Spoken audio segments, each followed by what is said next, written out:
Overcoming myths and objections. The landlord-tenant split incentive stymies efficiency. You know, there are lots of hands up in the typical landlord-tenant building. Sometimes you'll get only one tenant in a building, but in many cases you'll have as many as 50 or 100 tenants. In fact, we worked on a building that's the most highly tenanted building or most densely tenanted building in the U.S. It was a building in Manhattan that had over 900 tenants.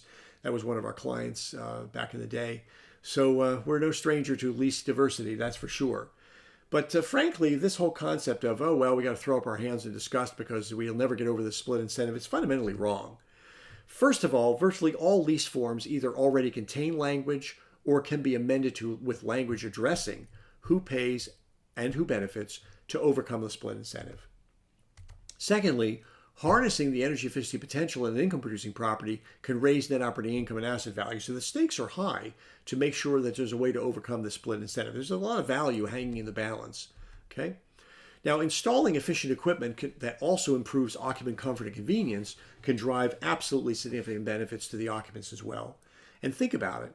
Once you crack this nut and figure out how to apply efficiency to a tenant-occupied space, that tenant's going to have lower operating expenses, which is going to make it happier with the overall occupancy cost of its building, of its space in your building. Number two, they're going to be more likely to renew.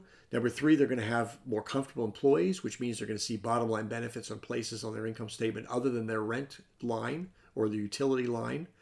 I should say the utility line.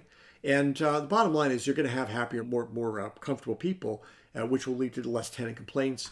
By the way, just as a side note, while we're on the topic, you know, BOMA, the Building Owners and Managers Association, has 9 billion square feet of members, at least they did at the time of this recording, in North America and beyond.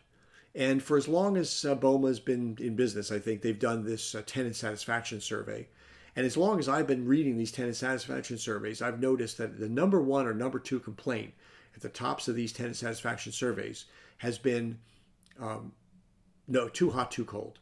People are just fundamentally uncomfortable with the thermal comfort of they're unhappy with the thermal comfort in their buildings. So you solve that problem and you wrap it around an efficiency measure as well, you're going to be a hero to your tenants in your buildings. So it's definitely worth pursuing not only the split incentive, but actually making sure that your tenants are absolutely see this energy campaign as something that's going to make them fundamentally more competitive, profitable, and valuable in their own businesses.